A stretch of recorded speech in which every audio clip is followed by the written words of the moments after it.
What is happening out there, rotoscouts baseball fans? How you guys doing?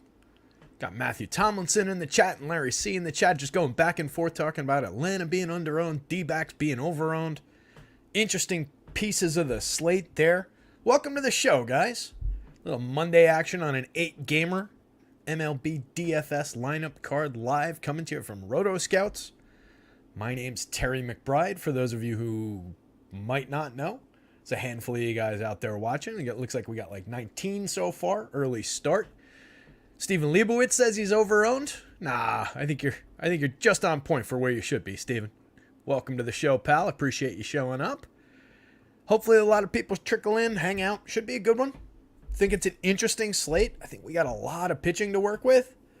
There's a couple clunkers on the board, obviously. We've got that ridiculous Coors Field total to deal with. We'll talk about that one when we get there. I do think Merrill Kelly is a potential pitching option in Coors Field, though, so that's kind of one-sided. Maybe not. You could always go to the Rockies and get there. But, yeah, some really interesting spots overall to talk through on this one. So I'm kind of looking forward to getting into it. Looks like everybody's trickling in now. Obi-Wan's here. Lone Wolf's here. Phil Still's here. What's going on, gang? Salty Old Man's here. Could be Travis. Dimitri. Dimitri says he's ready to grind another one. Everybody out of the way. Dimitri's going to go out there and win another one tonight. So make sure you're just entering different tournaments than Dimitri is. Part of the important strategy that we can talk about on this show. Ken Woodhouse is here. What's up, Ken? Kenneth? I don't mean to shorten your name when you put the whole thing in there. Kenneth Woodhouse. What's going on, pal? Obi says, what's good, fellas? Monday, says Obi-Wan. Stephen Leibowitz says, good to be here. Appreciates me. I appreciate you, pal. It's like I always say, this is a lot less about me being here. I would be here either way. Just, talking to myself with the camera off and building these lineups either way. So we're only doing this because of you guys coming here every day. So I appreciate you guys. Hit the like button, though. Hit the subscribe button. Show me a little appreciation if you feel like it. It does actually help out. Make sure you follow the Twitter handles, too. That's the one I want to build up a little bit. If you guys get the chance, if you're on Twitter or X or whatever we're calling it these days, just jump over to the @rotoscouts handle. Give that one a follow. If you see content on there, give it a little like, little retweet. It does actually help. Gets to some new people every now and again. Show Country says Monday. What's going on? So should we just dive into this one? Anybody do anything crazy over the weekend? Any good stories? I had the track. I told you guys about the track yesterday on yesterday's show. Had a decent day. Decent last race. It was funny. It was a short day. I don't know if that's common these days. Oh, Ozzie Albies out of the Braves lineup. I don't know if that's common these days, if like a lot of tracks around the country have shortened their slate, but it was only 10 races. I was surprised on a Saturday, in my memory anyway. It had been a while since I've been, but I was used to 14 races, something like that. It just felt like a short day because I got there a little bit late. So I was there for I think 5-6 races and hit the last one, which was nice. Hung out, got to see my uncle, my aunt, the ones that were supposed to be in and weren't able to get here for the Yankees game last weekend, which worked out really well because that was that awful Carlos Rodon start where he came out with the injury. Kind of ugly. Michael Harris hitting second. Ooh, I like that. Definitely like that spot for the Braves. That's an interesting bet. Do I have that lineup in? I think I put that lineup in, actually. I just hadn't looked at it yet, and then the pop-up came that Ozzie was out. Yeah, so Albies came out yesterday. Came out of the game. They were calling it cramping at the time, but it sounds like it's a what did it say? I think it said hamstring soreness or something like that. So that could just be lingering. Yeah, it just says hamstring. So that could just be lingering effects from the cramps. Let's get into this one. It's an interesting one to tackle. We can go a lot of different directions as we talk it through. This is in no way the first game of the day. Spoiler alert for the massive projection on Glasnow there. So the first game on deck. You guys want to start? Let's start with the pitching board. The hell, since I already spoiled Glasnow. Massive number for Glasnow. Not all that surprising. I think pretty much every site's probably got him on top, or maybe it's him and Max neck and neck. But I've got him by a pretty wide margin. I'm actually flashing a little bit of power in the model. Max projects well, but I'm flashing a little bit of power upside, a little bit of run creation upside and potential for the Angels on the other side of that one is a potentially interesting contrarian spot that we'll get to. I think Darvish projects really well here. I think Max Fried makes a ton of sense here. I love the value spot for Miles Michaelis against that Athletics team. 8,000, 7,000. He projects right alongside everybody that's not named Tyler Glasnow, basically. Logan Gilbert, I think, is a strong option. This one I struggle with. He hasn't shown us that quality yet with Quinn Priester. That's the first game up that we'll get into here. I struggle a little bit with that one. I think I'd rather go to Merrill Kelly going up against the awful Rockies, even in Coors Field, before I go to too many Quinn Priester shares. The price is definitely right, though. If you get anything approaching this kind of a good performance, you're paying for some good hitters there. But that's a tough one to swallow. Grayson Rodriguez is kind of interesting down here in a similar price range.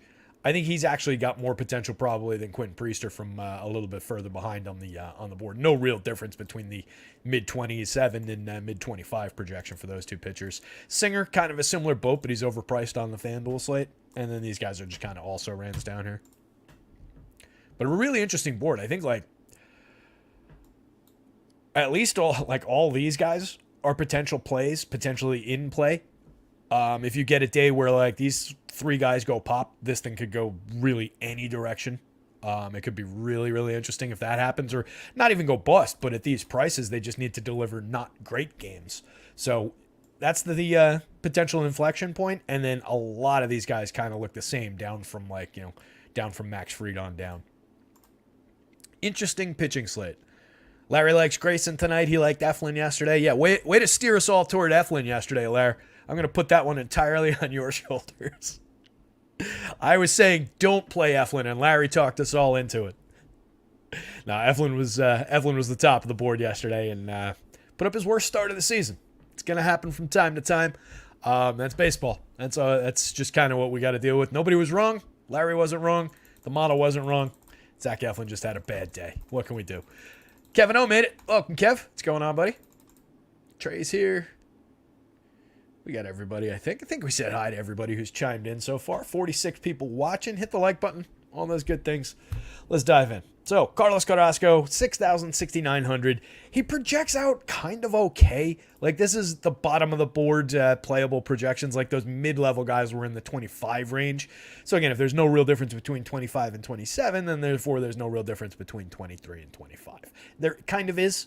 Like, once we get below 25 and the way my model works, it starts to become kind of a low end, kind of a sub 5 innings projection. I think Carrasco is just barely above 5 innings in this projection here, but he just hasn't been good overall this season. A 6.42 ERA, a 5.03 xFIP, 15.5% strikeout rate, 9.5% walks, allowing plenty of barrels, tons of hard hits, plenty of exit velo at 91.1 miles an hour, 44.35% home run rate.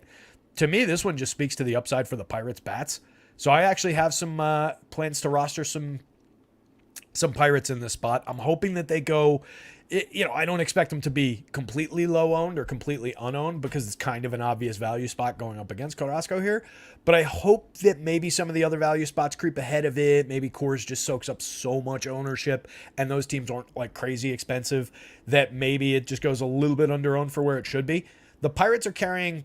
They were at a 4.99 run total, but this game actually, when I updated it, came down by a full run from where it was earlier. It was at 10.5 earlier today, and it came down to 9.5. Still an excellent run total overall for this game. 4.5 on the board for the Pirates. I kind of like to give it, if we crank it back up to 10.5, they go back up toward 5 there. So it's just a matter of what we give Vegas credit for here. But I do think there's definite potential for these Pirates here. Connor Joe at the top of the lineup, better against left-handed pitching, but an effective enough season overall. 9 home runs in 327 plate appearances, a 183 ISO. Putting bat on ball well. 9.5% barrels, 41.3% hard hits when he actually makes contact. Swings and misses a little bit too much, 26.9% strikeout rate, only a 239, 327, 422 triple slash. So not a great hitter, but effective enough for 3,000, 2,400 first base and outfield eligible to start off with Pirates stack in this spot against this pitcher who's not really a strikeout threat where there's going to be tons of contact available for him. I kind of like that spot. I prefer Brian Reynolds, Brian Hayes, Jack Suwinski, and then some mix of these different rookies down the bottom of the lineup. When I say prefer, I mean I prefer Brian Reynolds and Brian Hayes and Jack Suwinski. I didn't mean to carry it all the way through the entire lineup there.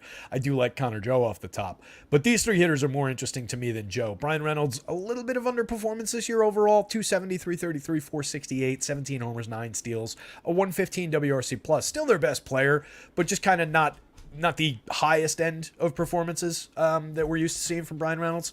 Brian Hayes, 48.6% hard hits. I'm going to keep on harping on this. He's actually delivered a couple decent games of late. 254, 289, 416 triple slash, 87 WRC plus, 8 homers, 9 steals in his limited sample of 346 plate appearances. Missed some time, just got back into the lineup, 10 days ago, a week ago. So I believe in the hard hit rate for this kid. He came up a few years ago as like a high end prospect. I believe in the bat on ball skills. I think it eventually translates to more productivity in the stat line. So if I'm building Pirate stacks, he's definitely a part of them at third base for 3,800, 3,300 across sites. I think Brian Hayes is a good option here that a lot of people don't really like to go to that much. And he's obviously got some flaws. 87 WRC plus for one, a 289 on base percentage for another. There's some lousy stats here, but he should be a better hitter. And I feel like every time I've been saying that lately, we've been encouraging him and getting a little productivity. So we're going to go back to it. Jack Sawinski, 3,300 on both sites. Monster power hitter from the left side, 21 homers on the season at 248 ISO. Makes excellent contact. 18.1% barrels, 47.7% hard hits. That's a definite priority bat in this lineup. If you're going to them against Carlos Carrasco, you really should not be leaving Sawinski out of too many of these lineups. He's the big power threat in the heart of this lineup. No McCutcheon in the lineup. But you do get Henry Davis in the outfield, which is a nice source of value there. 2,900, 2,700. Still catcher eligible on the FanDuel slate where you don't really need catchers, but it does make him a little more flexible. 5 home runs in his 192 plate appearances, 3 steals, and 85 WRC plus. Making good contact. It's all we really care about. Good contact, a little bit of productivity. I don't worry about the slightly below average run creation mark in 192 plate appearances. He's just showing good ability on the field. Andy Rodriguez, catcher, premium catcher prospect, 2,700, 2,400. 2 homers already in just 75 plate appearances. Alfonso Rivas has been a little bit frisky with 2 homers on the board in 239 ISO in his 53 opportunities. Was less so last year. 287 opportunities last year, 3 home runs on the board and 82 WRC plus. So not my priority down bottom. I actually prefer both of Liover Peguero and Alika Williams down here. Peguero especially, 4 home runs, 2 steals in 63 plate appearances, a 237 ISO, a 108 WRC plus.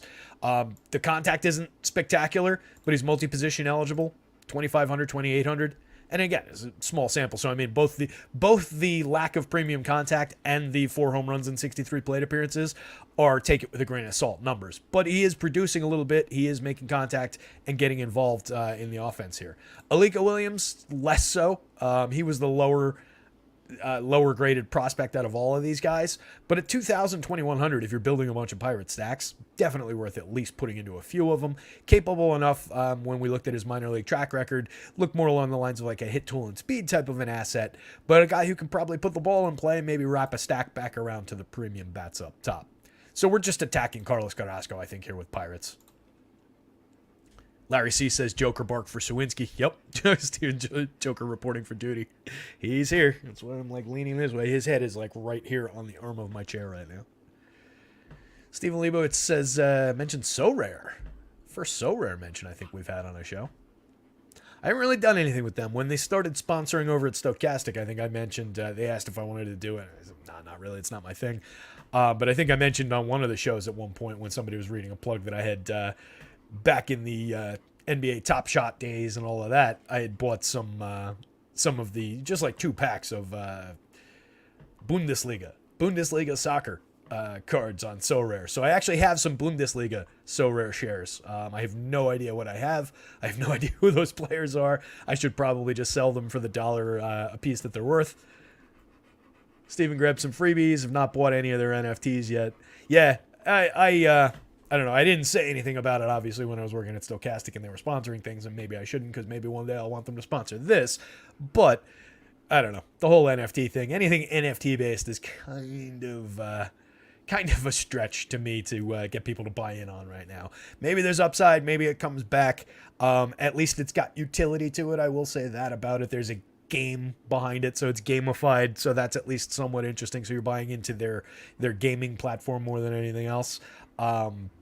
Particularly when we're talking about pictures of cartoon turtles and apes and so on and so forth. I don't think we're getting back to the COVID days when everybody just thought they were going to die and they were spending all their money on cartoons. Anywho, the Mets. So that's my So Rare take and my NFTs take. Steven says he's down on Top Shot, think he can only cash out his crypto. Is that right? You can't even cash it out as cash anymore? Well, I mean, you cash out crypto, you turn it into ETH, you turn the ETH into no dollars by doing something stupid with it or whatever. I do think there's upside for the actual crypto coins, a couple of them anyway. I just don't know enough about it to say which ones they are. Obi grabs NFTs on DK to play Rainmaker. Similar kind of a thing. Anything that it's gamified, you're just kind of buying into the gamification thing rather than you're not actually just trying to trade a picture of a cartoon cat that's one of 10,000, right? You've got an asset within their game that people need, or that is a commodity within that space. I haven't really checked it out. Larry says it seems like too much work. I kind of agree. But at least, at least you're buying into like an established company with a gamified system rather than just, some guy in Texas, like Tyler, the old producer from Stochastic, who was making NFTs back then. So, yeah, it's a little bit of a different situation. Anywho, Quinn Priester on the mound, 5,300, 6,400, has not been effective at all since his Major League debut. He has made 5 starts so far, 8.75 ERA, a 4.92 xFIP, which is a lot better than the ERA, but still really bad. A 1.90 whip. He's walked 13%. He's only struck out 17.4%, 4.35% home run rate, 45.6% hard hits, plus curveball, but everything else just seems like it still needs work. He had concerns about the fastball coming in an updated look that I took today. Actual slugging percentage against his four-seamer, 909 with a 702 expected slugging percentage. His slider's even worse, a 1,000 slugging percentage against the slider, but a 423 expected slugging, which is mediocre. He's been limiting his curveball usage too. His best pitch, 14.7%. He hasn't really been. It's got a 44% whiff rate, but it hasn't been his go-to put-away pitch. He's been kind of limited in it. He's throwing both the fastball and the slider more. So just a flawed pitcher who just seems like he needs some time to develop. Maybe he turns into a good starter. They're expecting him to be a productive pitcher at this level, but he's got significant growth to make, I think, in the quality of some of these pitches. There's a touch of upside. Buddy, go lie down. Come on, that's enough. There's a touch of upside given the extreme dart throw nature of the price, 5,300 on DK. You could get there if he finally finds his form at this level. Going up against the Mets lineup that's kind of top heavy with Nimmo, Lindor, Pete Alonso, and Francisco Alvarez. Everybody else in that lineup is gettable. So on the right day, Priester could easily pay off the 53.64 investment. But I think the ceiling is still capped a little bit. Like, while you could get a game where he comes out and doesn't get tattooed for home runs and power and doesn't give up a ton of runs, I don't know that he's finding a ton of strikeouts yet at this level, even on a good day. And then you mix in all the baggage with the extreme walk rate, all the contact he's giving up. It's just a really thin path to success. So a few value darts maybe, particularly on DK, less so on FanDuel. The upside to 6 innings, I don't know. It's dicey. The Mets side of things, I do think you can go to the Mets against all the contact available against Priester here, against all the obvious upside for power against those two of his key pitches. Nimmo off the top, 4,300, 3,000. He's down to 259, 358, 428 overall, but still has 15 homers, a 122 WRC plus, makes great contact. Excellent spot for correlated scoring ahead of Lindor and Alonso, the 2 stars. They're both a little cheap for their talent. 51.36 for Lindor and 54.37 for Alonso. Those are a couple $100 cheap for each of those players. 22 homers, 19 steals for Lindor, 19% better in average creating runs. As I always say, I just don't care about the 242, 329. I care a little bit about the on-base percentage, but I care a lot more about the premium contact being here and up from last year, if we're being honest. 22 home runs, 19 steals, the counting stats are there. The stuff that matters for DFS is primarily here. It would be nice if he was hitting 280, but I'm not going to worry about it. And he's discounted for that specific struggle, which is probably the least important part of his game. Pete Alonso, same story. We're just looking for Pete Alonso for the 35 home runs, the monster 298 ISO.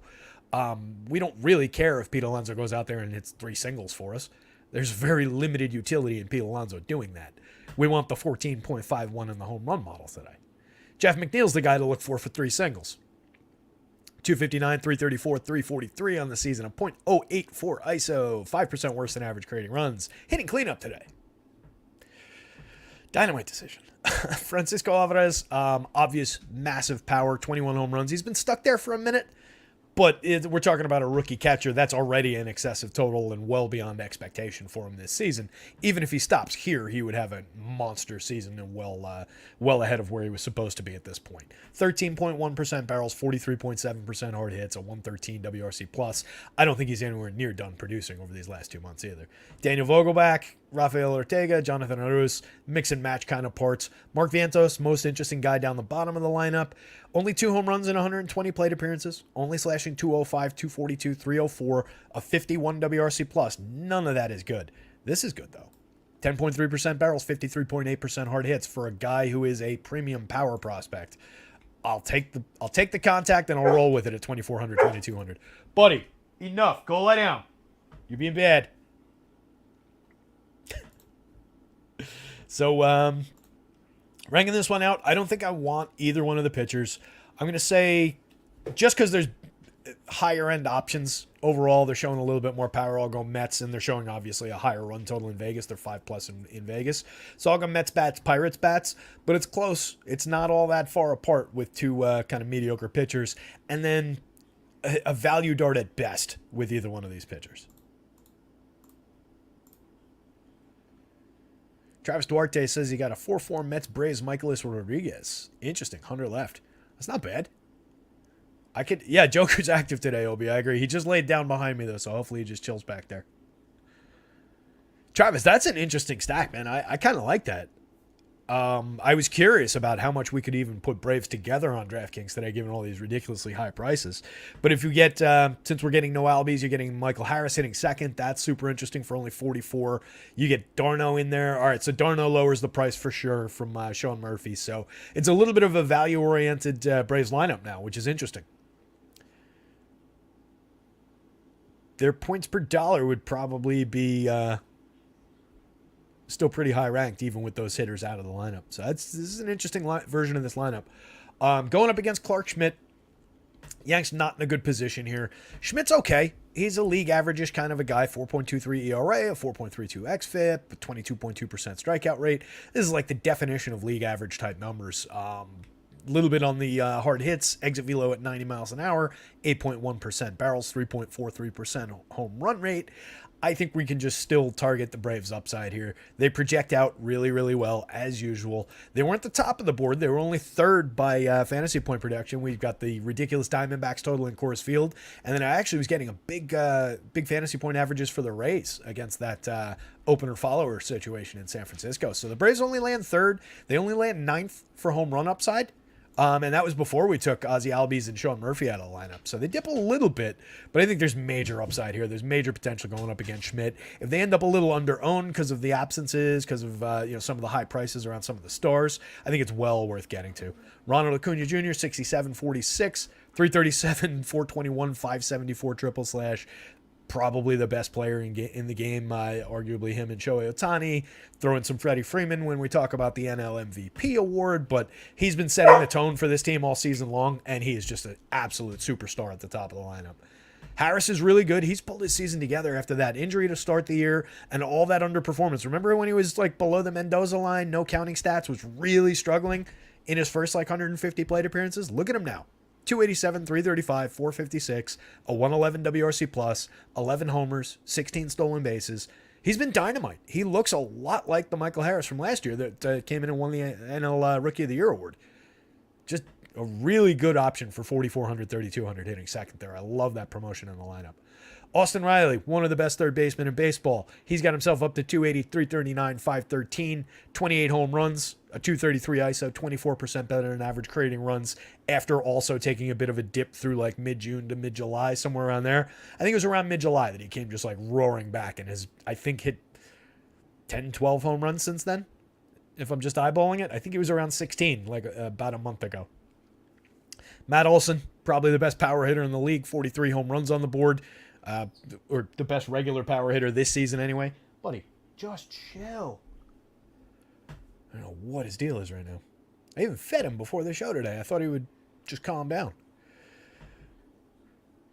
So yeah, Olsen, 19% barrel rate, 57.8% hard hits, 43 homers to lead the league, a 348 ISO. There's nothing not to like about Matt Olsen, except for maybe the price. 6,544, obviously paying a premium, but well worth it. It just makes it difficult to stack all three of Acuna, Riley, and Olsen in your lineups.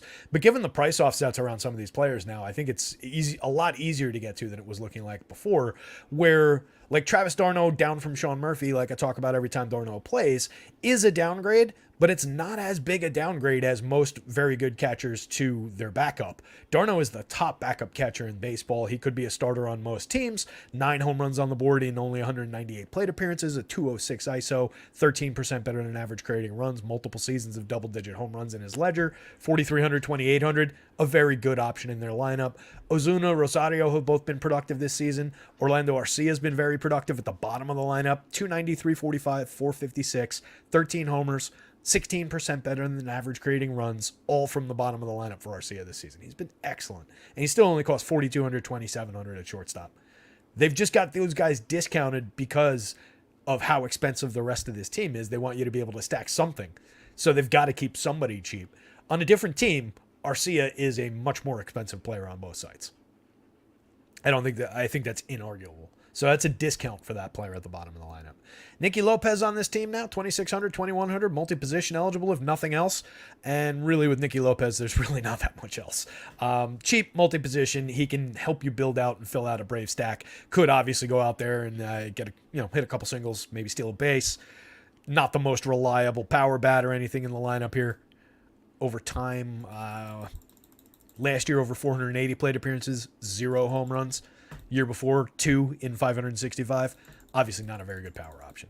An okay hit tool 2 years ago. Let me go back to that real quick.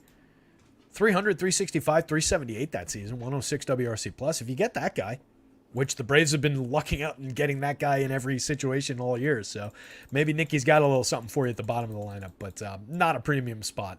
But I definitely think the Braves with a little value in the lineup now are very interesting on this slate going up against Schmitty. Schmitty could have a good game. If you like him, if there's a reason that you're attached to here to play him, go for it. As a Yankee fan, as a Clark Schmidt fan, I'm not going to have any shares going up against the Braves here. I don't think he's got the ceiling. He could get there in a 6-inning start if he clean sheets and gives up no home runs, 4 or 5 strikeouts. That's probably the ceiling we're dealing with here. So it's not a major ceiling on a deep slate. That's the main reason not to go to it. Pitcher on the other side, 9,400, 10-6 for Max Fried. Decent projection on the board. One of the more highly ranked projections. He's been very good in his opportunities this season. This is his third start back since coming back from injury in the middle of the season. He should go 8th outing overall. He worked 6 on a limited pitch count on August 4th. Struck out 8 of 20 Cubs hitters, allowed 3 hits, kept them clean over 6 innings. Second outing, he also faced 20 hitters against Pittsburgh. Struck out 4, gave up 4 runs on 6 hits and a walk. Not the greatest outing, obviously, against the low-end Pittsburgh team. So, maybe a little bit of potential for the Yankees around their obvious bats, the Aaron Judges, the Gleyber's, the Giancarlo Stantons of the world. Not a great version of the Yanks lineup. Let's see, the confirm one looks a lot like that one. I think it's the same. Not a great version of the Yankees lineup, particularly in the top spot with IKF leading off. That is just a weird hitter to have in the leadoff spot. 253, 321, 366. So he doesn't have a great average. He doesn't really get on base all that much. He certainly hits for no power. 8% worse than average creating runs. 3.8% barrels. 16.7% strikeouts. At least he puts the ball in play. So I guess that's what we're looking for here. Just get up there and put bat on ball and hope for the best. Triple position eligible does keep him on the board on FanDuel. Dual position on DK for only 2,900 definitely keeps him involved. He's hitting immediately ahead of Aaron Judge, Gleyber Torres, and Giancarlo Stanton. So just for correlated scoring, mix and match across a bunch of positions, I do think IKF has a little bit of value here. Aaron Judge, 8.81 in the home run model. So that's what Max Fried's effect on this lineup is. Max Fried this season in the small sample, a 1.40% home run rate on 1.3 degrees of launch, 3.1% barrels. Last year in a full sample, 185 innings, 30 starts, 4% barrels, 7.6 degrees of launch, 1.64% home run rate, 31.9% hard hits, 86 miles an hour of exit velo. Year before, in a moderate sample of 165 and 2/3, 28 starts. That's actually basically full sample. 2.25% home runs, similar 86 miles an hour of exit velo, 6.3% barrel, 6.1 degrees average launch. He keeps the ball down, and he is very difficult to hit the ball hard against. That's not going to impact him or him. Aaron Judge and Giancarlo Stanton are going to hit the ball hard against anyone. But just the quality of contact that's going to be available for them against Fried on the average night is not going to be the best. So even those two guys take a dip. I mean, how many times have we seen Judge below the 10 mark in the home run rate and home run model all year? Not many. 22 on the season, a 348 ISO, 181 WRC plus. He's a part of almost every Yankee stack you build. Gleyber having a very good season, stole 3 bases yesterday, has himself up to 12, 18 home runs, a 115 WRC plus.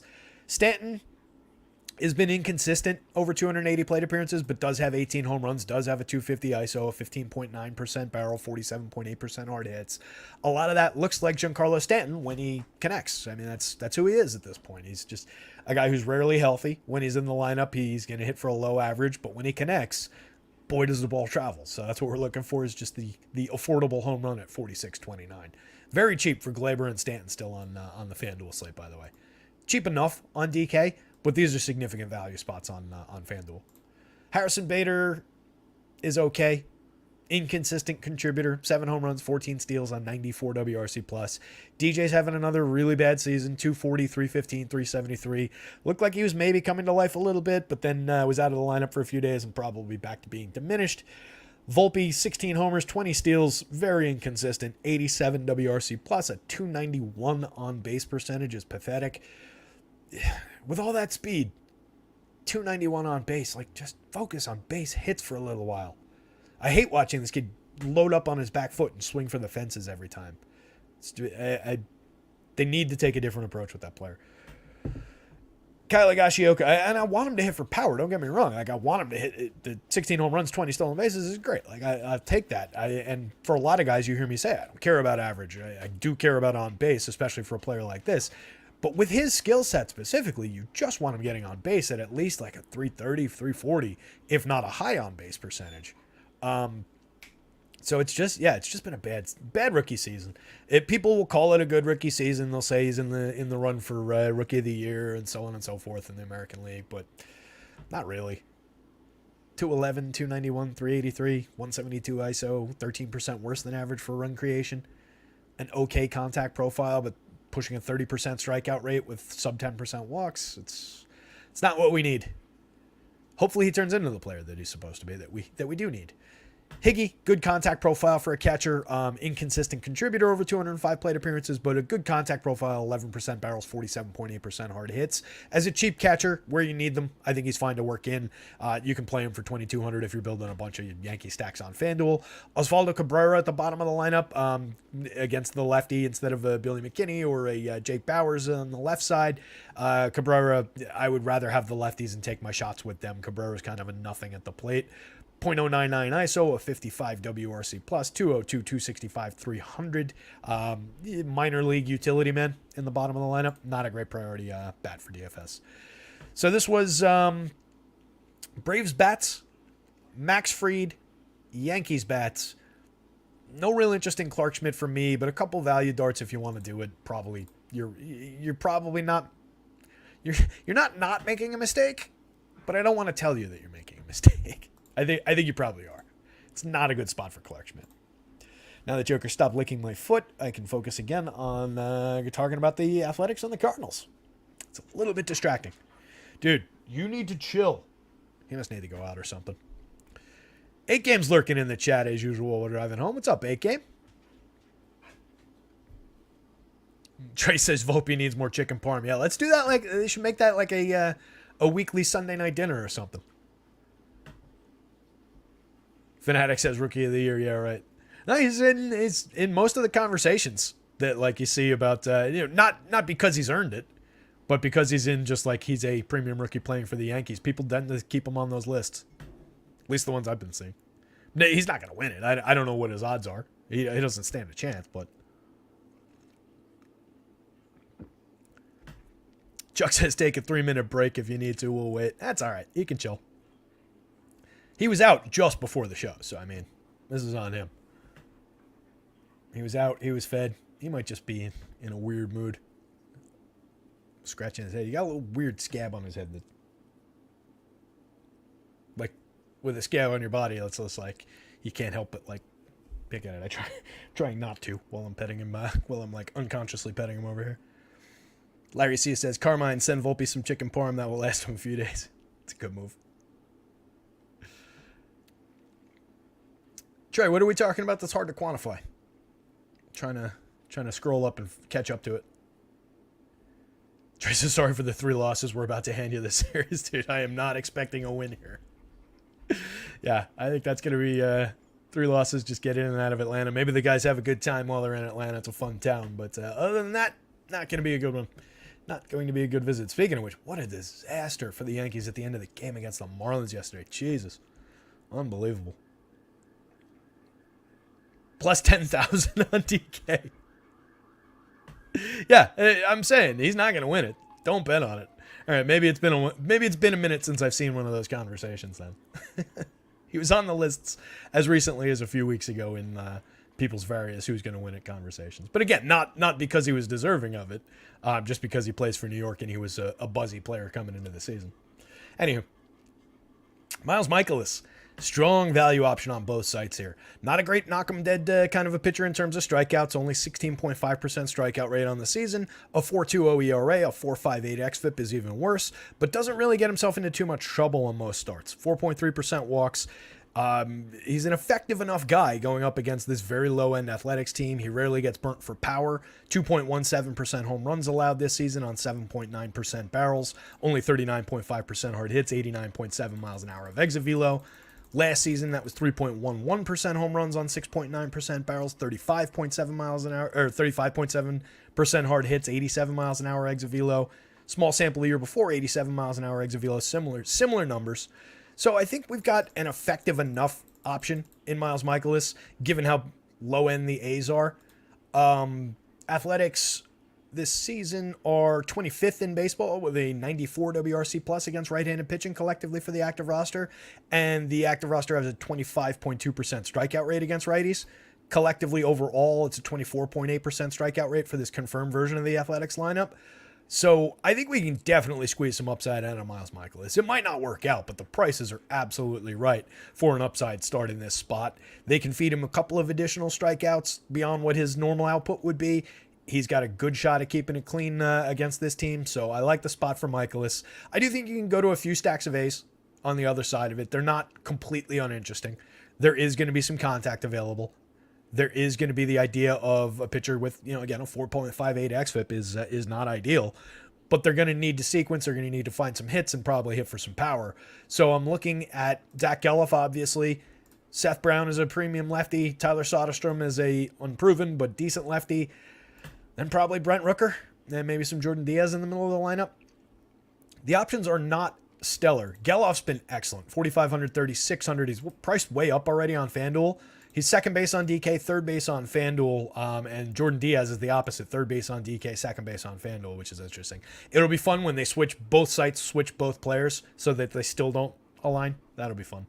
But Geloff, 8 home runs, 6 stolen bases, and 105 plate appearances, a 167 WRC plus, a 354 ISO in the tiny sample. Announced his presence with authority, to quote Nuke from Bull Durham. Definitely an option at 4,500 on DK. I don't love the price, and I don't love the position. I'd rather have him at second base, and obviously I'd rather have him at a lower relative price. But I do think he's an option. If you're building athletic stacks, I wouldn't skip him on FanDuel. Seth Brown, obvious lefty power, 13.8% barrels, 48.4% hard hits, 11 homers on the season, and a 202 ISO. Brent Rooker, 19 homers on the season, 224 ISO, a 121 WRC plus, priced at $37.29. Now I don't care that it was overperformance early in the season because it's not a big price to pay. You're not paying a tax for the Brent Rooker early season performance. You're just paying for a mediocre guy with a little bit of right-handed power now. Jordan Diaz, 2,924, very cheap, 250, 303, 421, 4% better than average creating runs and 178 plate appearances. Not bad. A playable part down there. Soderstrom, like I said, catcher and first base on DK. That's valuable if you want to play some Shea Langoliers alongside of him for some really sneaky power potential behind the plate. I think that's an interesting enough combination if you're building a bunch of athletic stacks.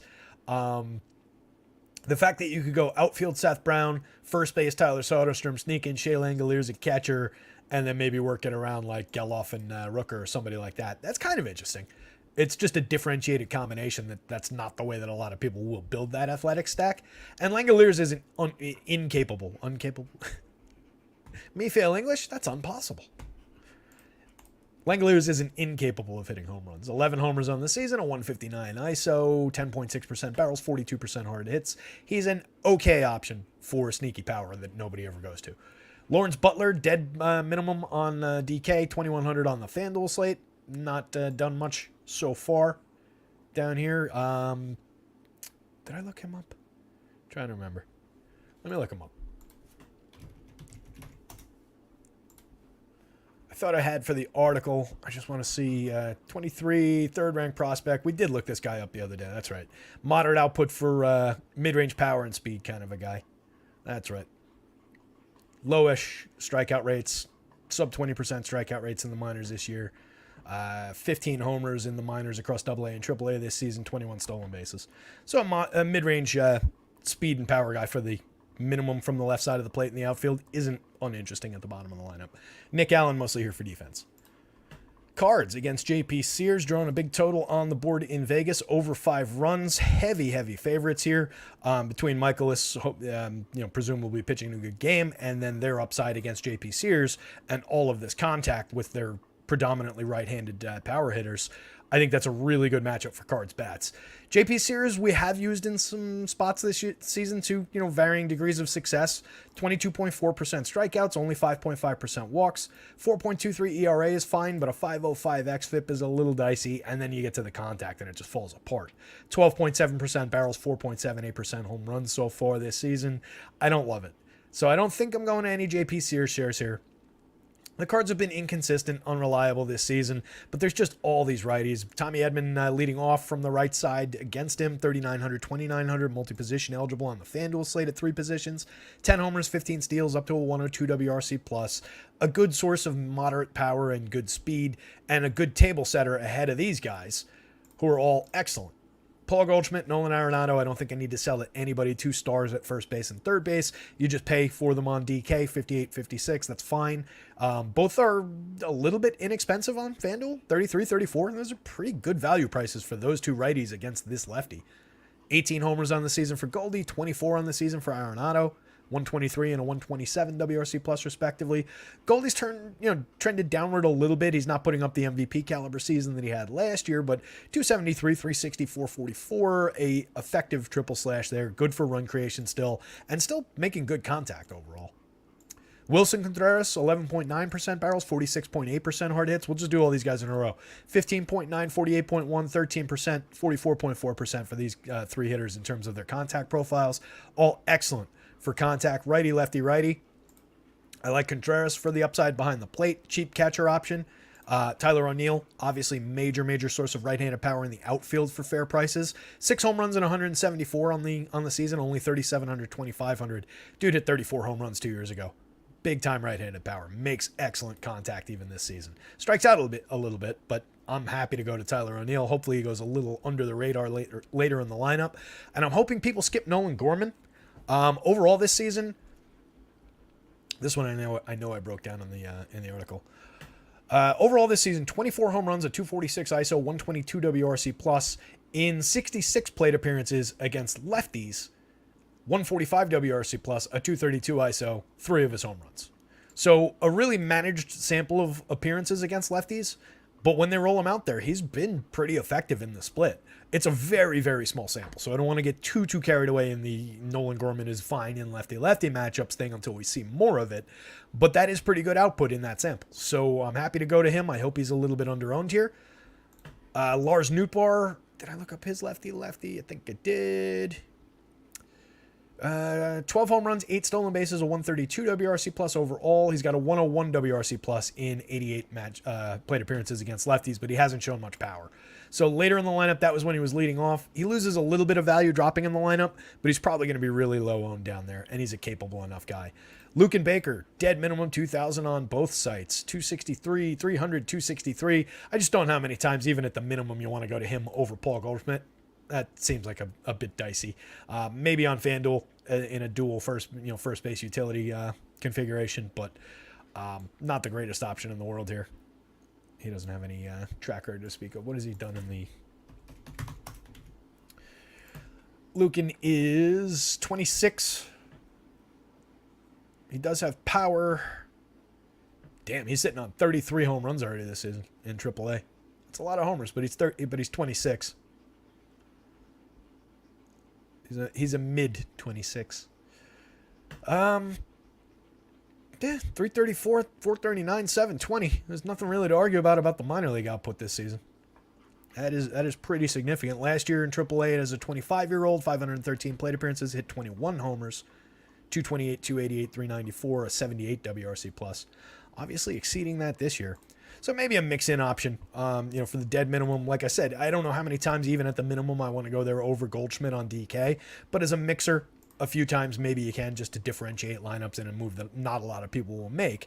And then he does give a little bit of potential on FanDuel. Jordan Walker, 3,000, 2,600. Another guy who came into the season with buzzy Rookie of the Year type of buzz and definitely underperformed. Got sent back down. Has been okay since he's come back. 10 home runs, 5 steals overall, a 101 WRC plus. Just kind of a mix-in option at the end of the lineup. So this was... I'll go... Well, since it's the best value option on the board, I'll put Michaelis on top. Michaelis, Cards bats, limited to A's bats as like a hedge position, contrarian position, assuming they're low owned. They're very cheap. Michaelis is not incredible. He's targetable enough. There's plenty of contact there. So I think maybe a little bit better than the average A's hedge position, if you get me. Like they're maybe a little bit higher end than they might be against a big time strikeout pitcher who would be looking to shut them down or whatever. But it's still not great. And then really, I don't see the JP Sears play. He's cheap enough if you wanted to go to it, but I think it's very limited given all the contact, given all the righties who hit for power in this lineup. So it's Michaelis in the Cards primarily, little hedge position with the Athletics. Rangers, I'm sure we got lineups in this one.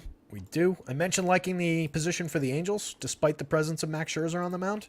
I think if nothing else, it's an interesting enough value spot with some cheap guys who are proven power hitters over time, and with the premium contact that Max has been allowing this season. Let me grab the lineups and we'll jump over to it.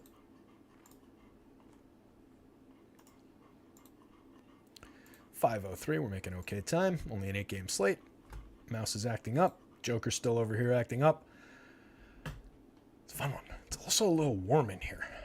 I kind of wish I had gone for the big cup of ice water rather than the coffee today. The room is warm and the coffee is kind of cold. Not cold, but not hot. Gary Knowles, what's up, Gary? Lone Wolf says don't leave out Gorman. Edman is a lock. Yep, I like both those guys. Fire out lefties against Sears. He's been bad against lefties. Okay, I didn't look into Sears' specific splits against lefties, but that even helps the enthusiasm about the Gorman spot even more. Pablo Ariola says, who do I bet on? Everybody. Don't you know how to play DFS? You just bet on everybody.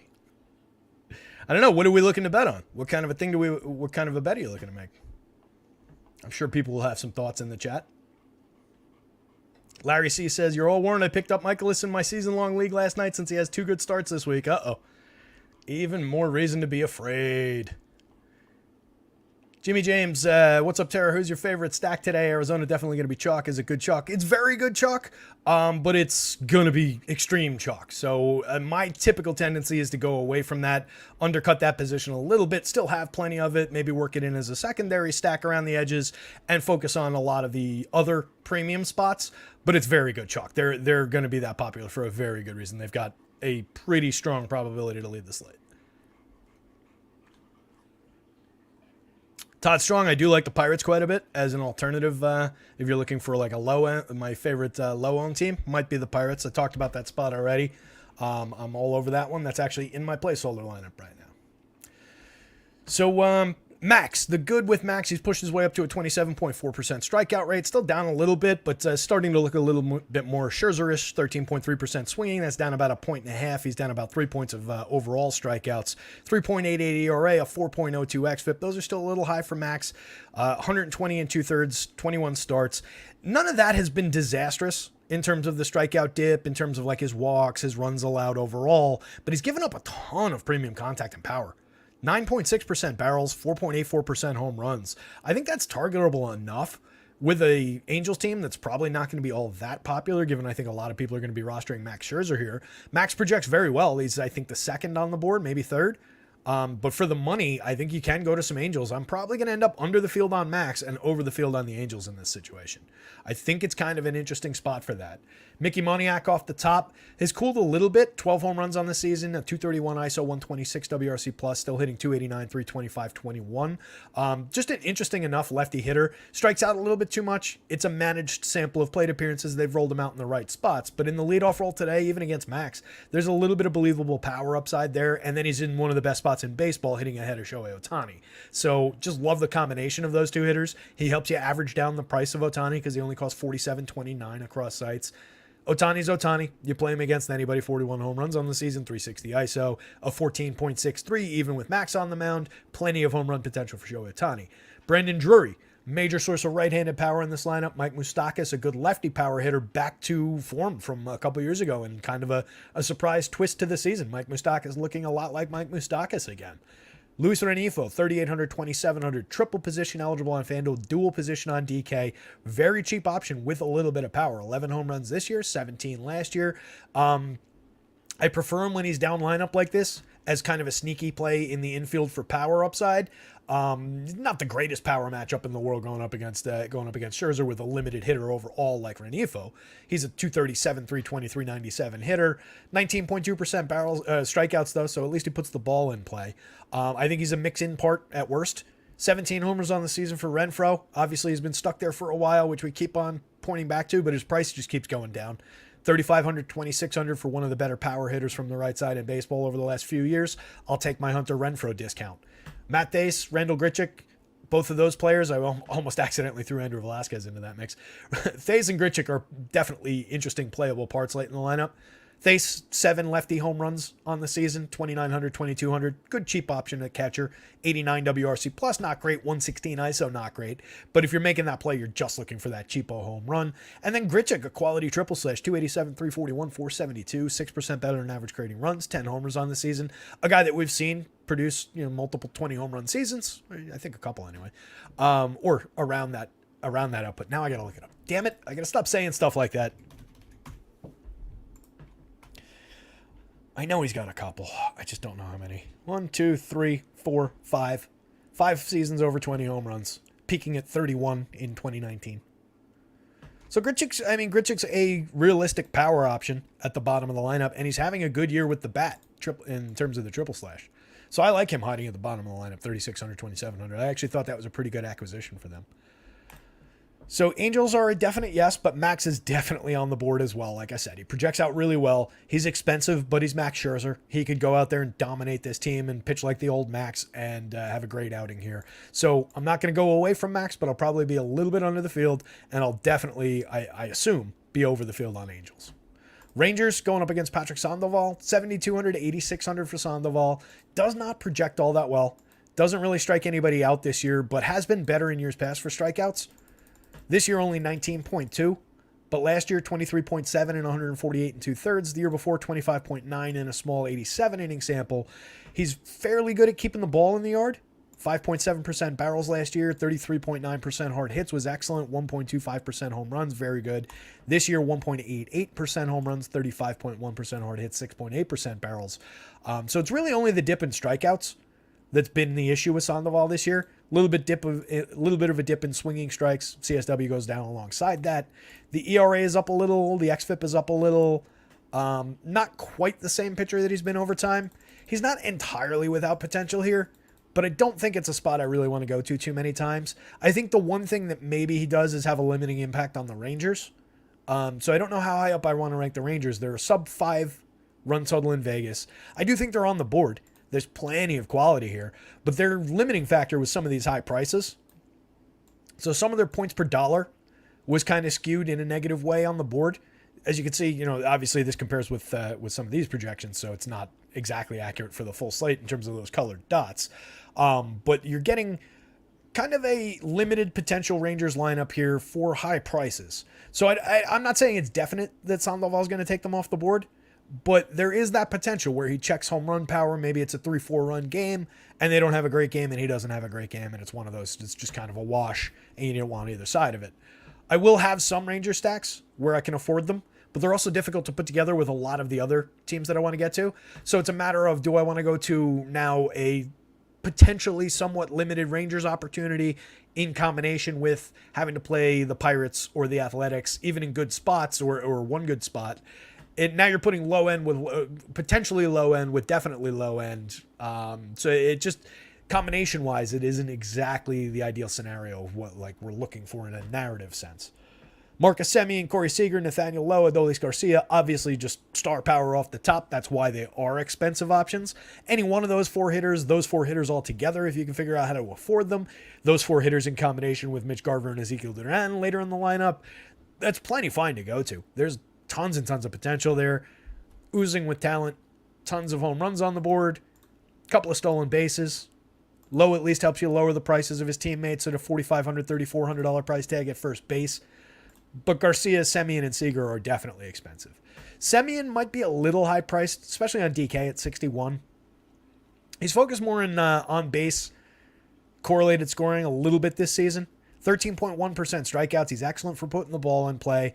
The barrels and the hard hits are actually... The hard hits are up a little. The barrels are down a little. He's never been a major source of these, even when he is hitting for a lot of power. He's got 18 homers, 10 steals, a 125 WRC+, but only a 183 ISO. Just kind of focusing in different areas, I think, a little bit this season at the top of the lineup. He's been excellent, but this is a little bit high for the counting stat output that he's given us this year. This is probably maybe a couple bucks high, but roughly appropriate. At second base, though, he is an asset, just given all his talent and what the ceiling actually is on that player. Positionally, he's definitely an asset. Seager's a superstar at shortstop, 63-42. Adolis is a star in the outfield, 29 homers, 7 steals, 255 ISO, 32% better than average creating runs. Garver's got power behind the plate. Ezekiel Duran's having a great season, still multi-position eligible on both sites. 24% better than average creating runs for him, 14 homers, 7 steals, a very strong triple slash, over 349 plate appearances now. He's made it very real. Leody Taveras, down the bottom of the lineup, has slipped a little. 263, 303, 423 now. He's not holding up his end of the excellent two players from the bottom of the lineup combination anymore. The Braves have gotten way out ahead of him with that usual bottom of the lineup combo. I do think he's still a capable enough guy. 11 homers, 11 steals, mix and match play. He's in there basically every day at the bottom of the lineup, and he's only 2% below average for run creation now. So it's still a cheap asset at the bottom of the lineup. Robbie Grossman mix in, JP Martinez mix in. So it's still probably got to be Max on top. Max, Angels bats, Rangers bats.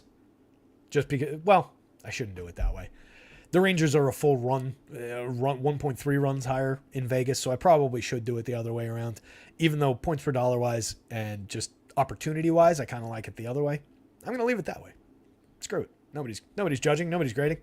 I'm going to say Max Scherzer, Angels bats just because of that value, that potential. Rangers bats, no real love for Patrick Sandoval. If you wanted to throw the Sandoval dart, it's definitely on DK at 72. 86 on FanDuel feels a little bit high for what he's done on this season. Let's move on. 4 games to go. We're only halfway through, and it's 5:14. All right. Maybe okay time now. Do we have the Mariners lineup? We do. Basically, all the lineups are coming in. This is great. Jump over to, there we go. And I'll jump over to the chat and I'll see what's going on over here. Steven Leibowitz, I think the Angels have a big K rate versus righties. I mean, they have okay K rates versus everybody. As an active roster, they have active roster versus righties. Their strikeout rate is... it's on here somewhere. 24.8. Yeah, it's an effectively targetable strikeout rate. That's across 2,651 plate appearances, but they also have a 210 ISO in that split and a 112 WRC plus. So they hit for power and they create runs. So take the good with the bad. That's why I think it's kind of a both-sided situation there, a little bit more than Vegas might be seeing it. That's why I think it's an interesting situation for DFS, given where a lot of those righties and a lot of those power hitters are priced. So I do like that spot for DFS purposes, but that's a good call. I mean, it does push additional strikeout potential in Max's direction. Not that he needs it. Max has all the strikeout potential in the world on the right night anyway. But yeah, their overall, we could have just gone to this, their overall strikeout rate. Like I said, there are definite strikeouts there, 25% overall against both hands. And that's like even Ohtani, 24.1, Drury at pushing 26, Moose 25, Renfroe 23, Thase, Velasquez down the bottom of the lineup. Velasquez is 71 plate appearances, but he's a non-hitter. Cue the Velasquez double down game. All right, so Logan Gilbert, let's start there. Definite upside against the Royals. 10,000, 9,700 projects out pretty well. Excuse me. 25.1% strikeout rate. What I love about Gilbert, he's basically the mold for what they do with this young pitching staff organizationally and just like down through the ranks. So these kids that come up like the Woos and the Millers and the Hancocks and everybody of the world all focus in on doing this same kind of a thing, limiting walks, limiting opportunities, and it helps across the board. Gilbert's given up a little bit of premium contact, 9.3% barrels is a little high, 43% hard hits is a little high, 90 plus miles an hour of exit velo is higher than we want, 3.09% home run rate. It's higher than I'd choose if I was designing the pitcher from scratch, but it's fine. It's not tragic. It's certainly not threatening with the Royals on the other side. Maybe he gives up one in a bad outing, but I don't think there's much threat against him from this Royals lineup. Plenty of strikeouts here, 23.6% for the confirmed lineup. Michael Garcia, Bobby Witt, Mike Massey, Sal Perez, MJ Melendez. If you're building Royal stacks, it's those 5 top hitters and then not a lot through the bottom of the lineup. There's not a lot through those top 5 guys, but those are the priority bats if you're building stacks with Royals. Bobby Witt being the primary priority play. I think he is potentially a one-off option if you wanted it at a high price, $5,900, $3,800. I just don't like doing it with that high price. That's just I put cheap together with cheap, and instead of spending it a pitcher, I'll just put it on an expensive one-off kind of a play. But I do think he's at least on the board because of how capable he is, because of the multi-category counting stats. 21 home runs, 34 stolen bases, a 112 WRC+. A lot of limited options around him, though. Michael Garcia, okay triple slash, 18 stolen bases, below average for run creation. Kind of a correlated scoring and speed option up top. Mike Massey, really limited, 220, 274, 368, a 148 ISO, 28% worse than average creating runs, but does have 10 home runs, 41.2% hard hits, a moderately playable lefty at second base for a very good value price. Sal obviously has tons of power. We've seen it over the course of time. We know that it's there, 4,400. He's very cheap at 2,600 on FanDuel. So I would prioritize Sal Perez if you're going to Royal stacks on both sites, really, but most especially on FanDuel at that price. And then MJ Melendez, all the excellent contact, lefty hitter, 12 home runs on the season, still only a 158 ISO. We're just trying to will MJ to more success, given his premium contact rate and his cheap prices. Nelson Velasquez, Matt Beattie, Drew Waters, Kyle Isbell, any one of them on a mix and match basis could get you a little something. Waters has 7 home runs and 7 steals with an 89 WRC plus and 209 plate appearances. Isbell's got a lefty bat, 4 home runs, 6 steals, a 73 WRC plus. None of these guys are good. They're all very cheap. They're mix-in options at best. Mariners side of the equation, I was trying to tinker with Brady Singer a little bit to give him a little bit more credit for the recent run of starts that's more in line with what he is, I think, on the whole, what he's done over the last 2 seasons, the growth that he showed last year, the expectations from this year. But I didn't want to put any, too much weight on it. And anything I did wasn't really moving the needle all that much for him, oddly. So I kind of just reverted it all. I put him back to where he was, and he's only projecting out here. I think he is in play for 7,900 on DK. There's enough talent there. It's all really limited in terms of the output this season. Don't worry about this. Just focus on, the fact that he was pretty good last year, that he does have talent on the mound, that he's going up against a Mariners lineup that has been pushing strikeout upside, that has been pushing plenty of high fantasy scores to similarly talented guys. The price is correct on DK. The price is fine over there as a mix-in value dart, not a priority value option. At 91 on FanDuel, that's really expensive for what he's been this season. That gives me concerns a little. I do think it's such a high price for him that not a lot of people are going to go to it. I can't imagine he's pulling a high ownership projection. If somebody wants to throw it in the chat, we can look at it. But 5.05 ERA, a 4.22 xFIP, a 50.1% hard hit rate, only 19.4% strikeouts. That gets concerning at that kind of a price. It's no longer any kind of a value dart. Now you're just playing like an ownership dart, basically. It's not giving up more than 3 runs in 4 straight starts, but that's not predictive, like I say in the article. 22.6%, a 3.51 xFIP, and a 22.6% strikeout rate in July. His 2 August starts, though, he's only struck out 4 in each of those. It's been a little up and down, even in the good stretch. I do think there's upside for Seattle bats.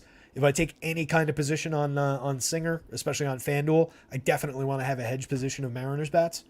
Dominic Canzone climbing up to the cleanup spot today, 2,500, 2,400. Awesome bat flip on that home run yesterday. Cade Marlowe, sneaky lefty option down here, 3,400, 2,600. Mike Ford, 2,700, 2,400. A little bit of sneaky lefty pop in the lineup against Singer here.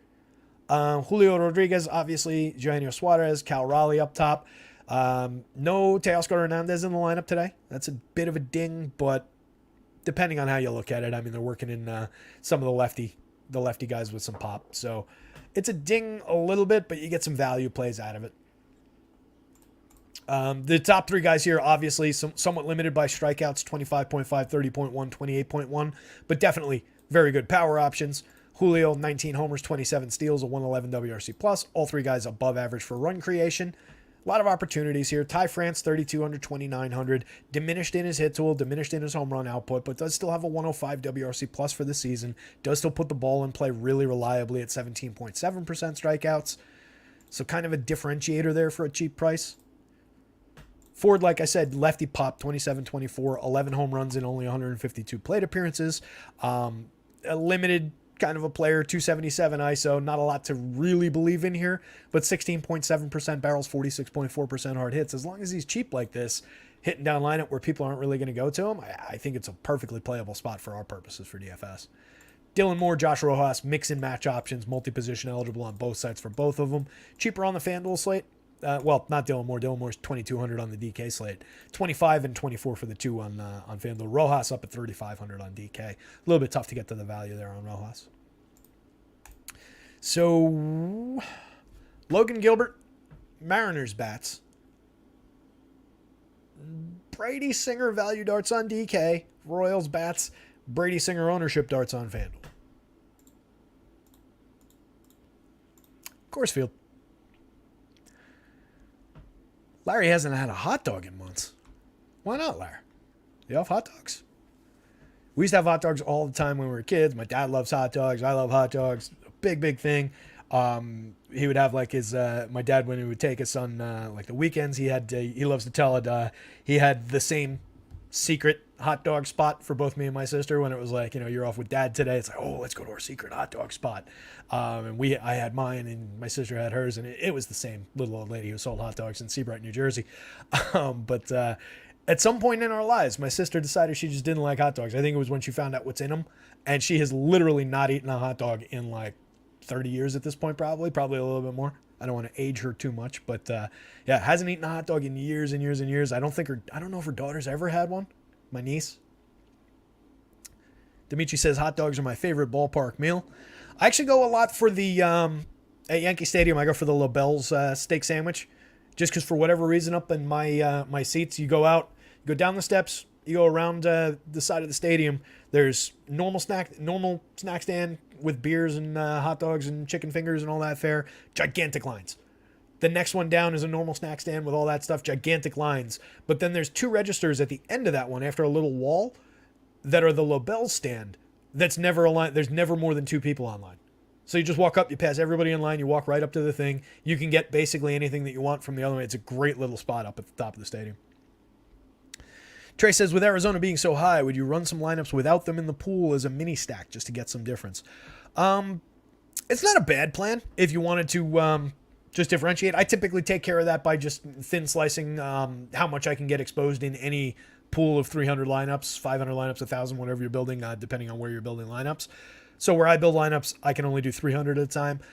So I'll just typically limit it to whatever the minimum to get 100+% on the whole is, right? They all tell you, all right, if you put every stack at 5%, you'll only be able to get to 80%. If you fill, 7%, you can get to 104 or whatever it maths out to that day. But if you can't control it that way, then yeah, I think it's viable to just take them out of the pool for a couple runs, get some lineups that don't include them just to create that differentiation, and then put them back in. My main builds, I would do that. Let's say I'm trying to build 1,500 lineups. So if I'm doing 300 at a clip, it's 5 times. Maybe I do that twice and then run it 3 times with them in. Something of a differentiator. And then my sorting process will just naturally bring as many as I need up to the top.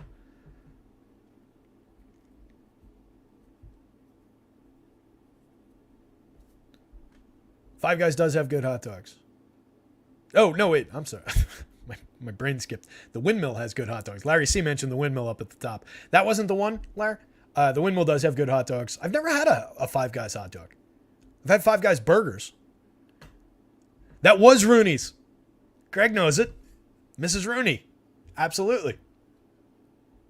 There you go. That was our secret hot dog lady. I actually couldn't remember her name until you just put it there. Good job, Greg. Apparently Greg knows Seabright, New Jersey. All right, let's keep this thing rolling. So I mentioned, I think we can go to Merrill Kelly in this spot. I think he's talented enough to pitch through this lineup in this ballpark. It's really only the Coors Field of it that you worry about. And it's kind of, obvious, kind of a statement. But we're talking about a talented pitcher who checks in at a pretty good price because it's Coors Field, 8,100, 9,300. He projects out okay. 25% strikeouts, 3.87 xFIP, 3.05 ERA, not giving up all that many home runs despite a little bit of premium contact that might play negatively in this ballpark. Maybe it doesn't go for home runs, but the big ballpark nature of it, you always do have to worry about that. But what I just love about just attacking this Rockies team in a lot of situations at this point, even in Coors Field, the collective roster, dead last, 30th out of 30 with a 78 WRC plus overall this season against righties. They strike out at a 26.2% clip. 147 ISO. It's only the Coors Field that is worth fearing in this spot. Otherwise, it's a spectacular matchup for Kelly. If this was in a neutral ballpark, I'd want to have a ton of Kelly. If this was in a neutral ballpark, I'd want to have a ton of Diamondbacks regardless going up against Chris Flexen. So I think on both counts, it's totally justifiable going to Diamondbacks. You just have to deal with the popularity. It's totally justifiable going to Kelly. You just have to deal with the fact that it's Coors Field. So we know that we're throwing a little bit of a riskier dart than Kelly at a neutral site against this Rockies team, but there's similar ceiling upside.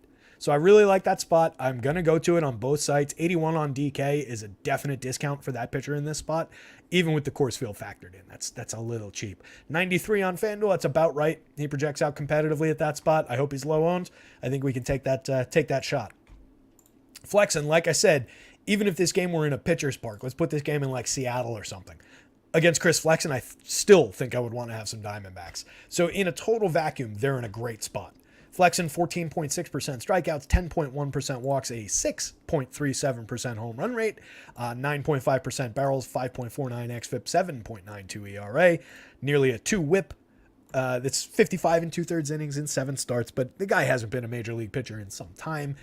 He was a KBO success for a little while, came back to the majors, kind of back to being a low-end pitcher. So I think you can attack him as much or as little as you want to, given the Coors Field of it. Corbin Carroll's a great option off the top, despite a freezing about 21 home runs, but still excellent numbers overall, and a premium option whose skill set just plays really well. Like I said, even if he's not hitting home runs, just given his speed upside, the right opportunity, the right ball in the right part of the park, you're talking about a double or triple. You've got plenty of potential for Corbin Carroll. Ketel Marte, by the same token, hits the ball similarly, has a similar skill set. 19 home runs on the board for him this season, 211 ISO, creating runs 27% better than an average. Doesn't strike out much at all, so 15.6% strikeout rate. And that's what I really like about this team in this situation is their lack of strikeouts, the amount of balls that are going to be put in play against Chris Flexen with all these sub 20% strikeout rates from all of their premium hitters. That's a problem for Chris Flexen here. Lourdes Gurriel has sacrificed a little bit of his triple slash to get back some of his power, up to 19 homers, a 215 ISO on the season. Last year, he only had 5 homers, 291, 343, 400. I think the perfect blend was the year before, 276, 319, 466 with 21 homers. If we can find that guy again, we're in business. He's somewhere he's on the further down end in terms of the triple slash, but around this level of productivity. Good enough. I think he's a very playable part in the heart of that lineup. Christian Walker, top first baseman on the slate, or one of them.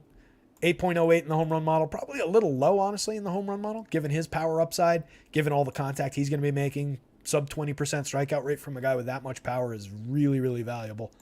Tommy Pham and Jake McCarthy have mixed skill sets with a little bit of power and speed for Pham, mostly speed from Jake McCarthy, but a 245, 325, 331, 81 WRC plus overall. All three of these guys below average for run creation overall. But Gabriel Moreno's not uninteresting given $2,500 catcher eligibility on DK, 24 on FanDuel, 3 homers, 4 steals, and 245 plate appearances. An effective young catcher. Geraldo Perdomo at the bottom of the lineup, 41-33, playable part in the infield. We know we're getting pretty decent on-base output out of him. Positive run creation. Mix and match kind of counting stats. If you're going to Rockies, my priorities are the 2 lefties, Ryan McMahon and Nolan Jones. And then you can mix and match your way through the rest of these guys. Toglia and Montero would be, Toglia and Montero would be priority bats for me down toward the bottom of the lineup when going to Rocky stacks. I believe there's a lot of power for both of those kids.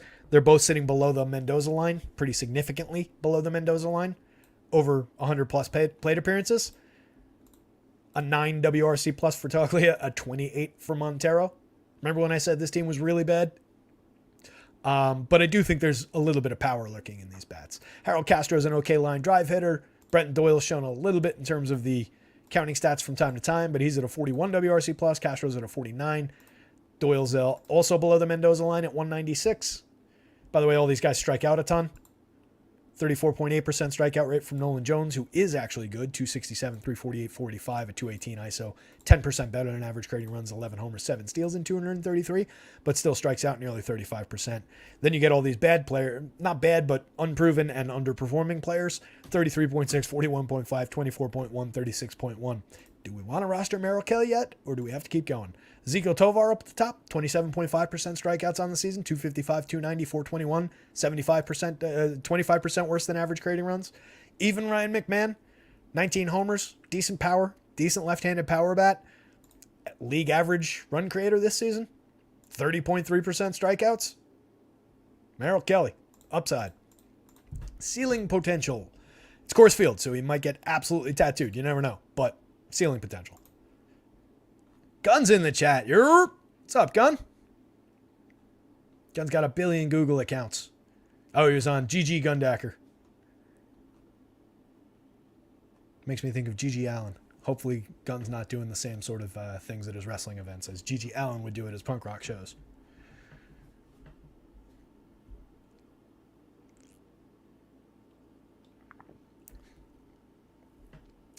Stephen Leibowitz says, flexing 430 WOBA versus righties, 418 versus lefties. Guns burner account.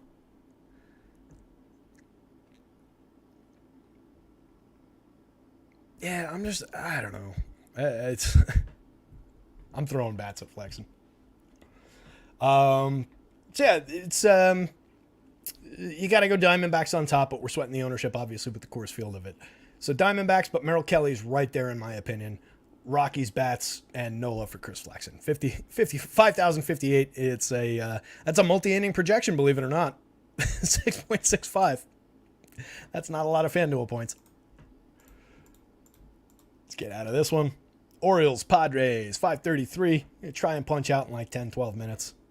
Get some time to build lineups, but if we take it to 6 o'clock, it's not terrible. Could be Travis says honorary bong hit from my man who don't smoke. Who's that in this chat? Who's that? Orioles, Padres. Or is that Gun actually? I think Gun doesn't smoke. So yes, honorary hit for Gun. Either way, whether he does or he doesn't. I'm pretty sure he doesn't.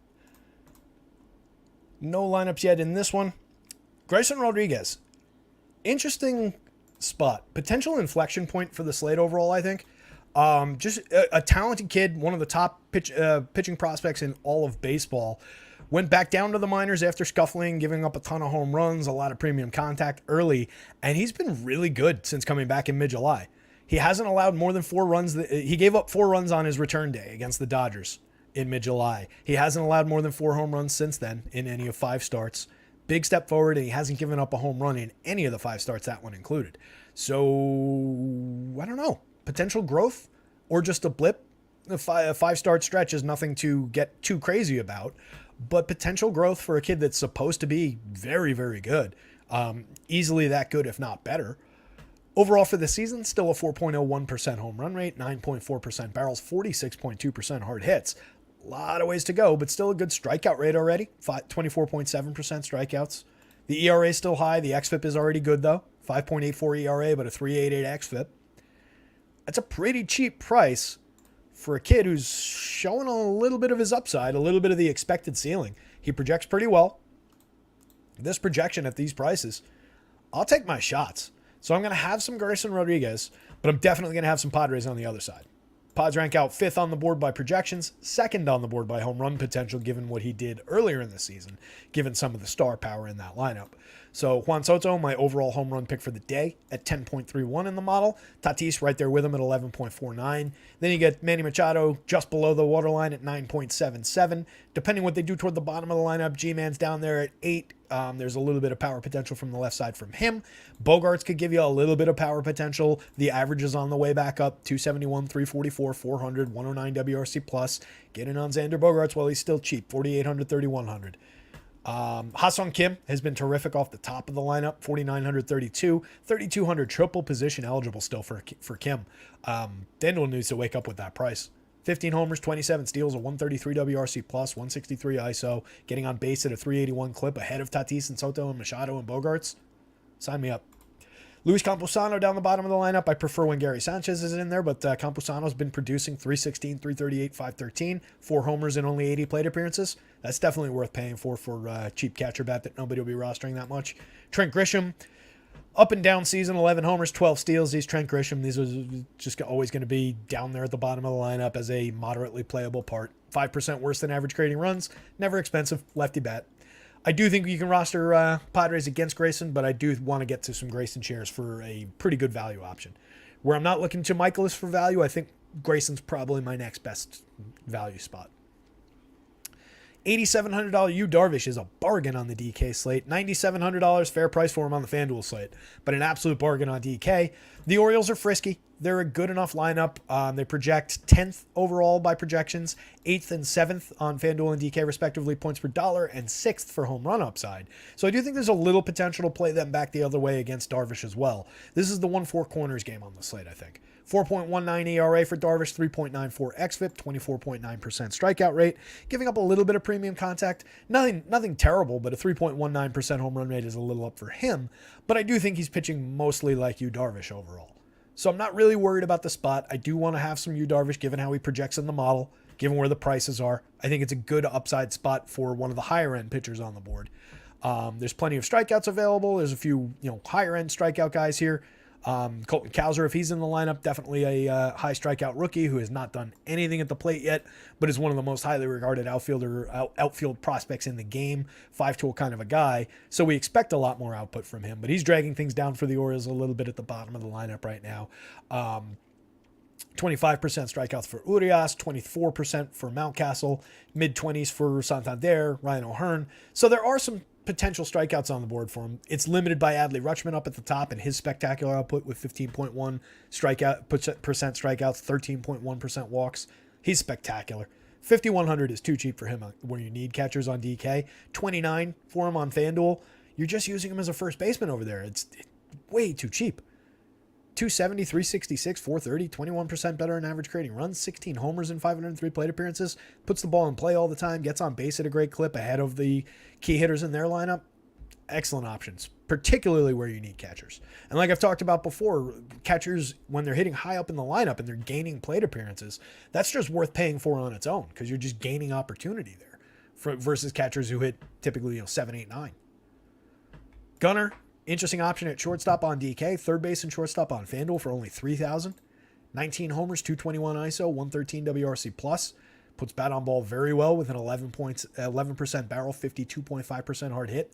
Santander, power from both sides. Ryan O'Hearn, price is still very cheap. 290, 326, 484, 120 WRC plus, 9 home runs. Last year, O'Hearn was 239, 290, 321, a .082 ISO with 1 home run in 145 plate appearances. Year before, 9 homers, 144 ISO, a 70 WRC plus, similarly very bad triple slash. So this is crazy out of character output for Ryan O'Hearn, but as long as they don't raise his price, you can keep on going back there, especially when he's hitting cleanup in this lineup. Multi-position eligible too, first base and outfield. Cedric Mullins, did you guys see that catch yesterday? Jump back to the chat. Did you guys see that catch that Mullins made yesterday? Saved the game. Just one of the better catches you'll see this year out over the center field wall. That was a wild catch, and then he followed it up coming back down. Oh, did Kowser get sent down, Larry? He was in the projected earlier today. As you guys know, I don't make these projected lineups myself. I steal them from our friends over at Fantasy Labs. Thank you to them for their projected lineups, which are occasionally correct. I'll put in the new one. I didn't see that Kowser had gotten sent down. Minor differences. So now we get Austin Hayes bottom of the lineup instead. Probably a little bit better in terms of the bat. The strikeout rate is similar to where Kowser was, but he's a 280, 320, 435 hitter if he's hitting down there today. Adam Frazier at the bottom of the lineup. We've looked at him a couple times recently too. 13 home runs is way out ahead of the combined output over 1,200 plate appearances from the last 2 years for home run power from him. There's a couple guys having weird seasons for Baltimore. Ryan O'Hearn, Adam Frazier. They got that weird output out of Aaron Hicks for a few weeks when they needed it. Things are percolating in the Baltimore area for sure. It's one of those seasons, like you look for like all those Yankees runs. Granted, they had all kinds of crazy star power, but each one of those seasons, in any baseball season really, you need those breaks. You need these weird performances from guys that you didn't really expect it from. That's what carries these teams through full championship or at least contending type seasons. Orioles are an interesting team. A lot of room to grow too. Ryan Mountcastle, 4,200, 3,000. Priority bat in Oriole stacks for me. Really like the first baseman. I really like his contact profile. 14.2% barrels, 47.6% hard hits, 15 homers on the season, a 204 ISO, and 356 plate appearances. Excellent power potential. If I'm building a lot of Oriole stacks, he's in a lot of them. Oh, and then Cedric Mullins, as I was saying, the excellent catch yesterday, and then the home run, the go-ahead homer. 4,300, 3,500, 10 homers, 15 steals in 300 plate appearances. Former 30-30 guy. Tons and tons of talent for that price anywhere in the lineup. So I do think you go to Orioles. I do think you go to Padres. I do think you go to Darvish. I'd probably go Darvish, Pods, Orioles, Grayson Rodriguez value darts. What the hell just happened? That was weird. Did you guys see it just jump over to the extreme right of the screen there? Every now and then when there's, I think it's these wireless devices just acting up. Every now and then I think there's just like somebody hacked into my network because I'm online and they're just like following along with my shit and copy pasting and stuff, because sometimes it just gets wonky, like when I'm trying to build lineups or we're trying to sort lineups. It's weird. Maybe I need a better firewall. If it's one of you guys, quit it. Feel free to copy, but at least let me control my shit. Anyway, so that was again Darvish, Pods, O's, Grayson Rodriguez value darts. Last game on deck. Rays and the Giants. Don't think we have the lineup here yet. Nope. 5:43. So we'll crank through this one, and then we'll take another look at the pitching board, and then we'll punch out of here and get some lineups built. Tyler Glasnow. We talked about him at the top of the show, bringing it back at the end of the show. 10-8, 10-7, top pitching option on the board. Distinctly different from everybody else with a 34.5% strikeout rate at the top of the board, 7.9% walks. He pitches fairly efficiently, 3.15 ERA, a 2.67 xFIP, a 1.08 WHIP, 17.9% swinging strike rate with a 33.8% CSW, pushing Spencer Strider level output there. Last year, that was 14%. That's a tiny sample, 6 2/3. Year before, 88 innings, 36.2% strikeout, 17.2% swinging, 33.7% CSW. This is who Tyler Glasnow is when he's healthy. He's an excellent pitcher. Now, he's also given up a ton of weird contact this year. 15.7% barrels, 47.2% hard hits, only a 3.24% home run rate. So, like, this doesn't really go with this or this. 90 miles an hour of exit velo, 90.1. So by a tenth of a mile an hour above the line of what we want to see. There's enough potential in the Giants lineup that I think I would both sides this one as well. I think I would focus on some of the lefty power bats, try and grab some of that premium contact, but it would be small shares, minor hedge position, I think. I'm going to take a pretty big swing at the Glasnow shares. I think it's worth going for. The salary's high, but there's enough value on the slate that I think things come together anyway. So definite yes to Tyler Glasnow. If you're going to the Giants, you want to look to some of the lefty power, some of the guys who hit high up in the lineup. So Lamont Wade, like I said in the article, fills both those categories. He's also cheap, 3,600, 2,700 for a guy with 11 homers, moderate home run output, but a 389 on base, 26% better than average creating runs. A lot of that came early in the season. He cooled off a little bit, but he's still very good overall. 16.2% walk rate, 19.9% strikeout rate, decent contact for the prices. I think Lamont Wade is a priority if he's hitting at the top of the lineup. Thairo Estrada, 4,500, 3,100. The price is down a little bit, so the play's a little bit better. Mid-range power, good stolen base upside, decent run creation in 352. Wilmer has been on fire this season. 3,500, 2,900 with triple position eligibility. 15 homers, a 234 ISO over the course of the season. Had an outrageous July to get himself to this level. But just the value on him for the cheap price at first base on DK and then the very cheap price for triple position eligibility, there's potential enough there for Wilmer Flores. Jock Peterson, definitely a source of lefty power against a righty. He's very cheap as well, 3,900, 2,800 on the FanDuel slate. Very, very cheap in the outfield for his bat. 12.8% barrels, 51.6% hard hits. Primarily over his career has been a lefty platoon specialist for power against right-handed pitching. This is a very good right-handed pitcher that he's got to deal with. He's a fairly high strikeout rate guy. Well, no, actually, I'm sorry. Let me take that back. 20.8%. I had jumped down to 25.8 for Patrick Bailey. 20.8%, not bad. 23.1 last year. Higher strikeouts in years past, but believable enough left-handed power as a priority bat, assuming he's hitting cleanup in Giants or in the top 4 in Giant stacks. Bailey's more of a defensively oriented catcher, but he's been pretty good so far with the bat in his hand. 267, 314, 422, 101 WRC plus, 6 homers. Believable potential for cheap prices. Conforto's really come down in quality. 242, 336, 405, down to a 103 WRC plus. Still does have 15 home runs, only 163 ISO, only 7.8% barrels. He's cheap. He hits from the left side with the upside for power. JD Davis similarly has come down a little bit. 15 home runs, a 102 WRC plus, 167 ISO. Did most of his home run damage against right-handed pitching this year, if nothing else. Maybe a little bit of potential. Also cheap, 4,000, 2,600. Crawford and Luis Matos, kind of mix and match options. The Giants side of things, it's Ryan Walker, followed by, I believe, Sean Manaea. If anybody's got anything different in that Sean Manaea spot, somebody please let me know. Trey says the government hacked you. They want the DFS info. You know they can see you through the Wi-Fi router now, right? Damn it.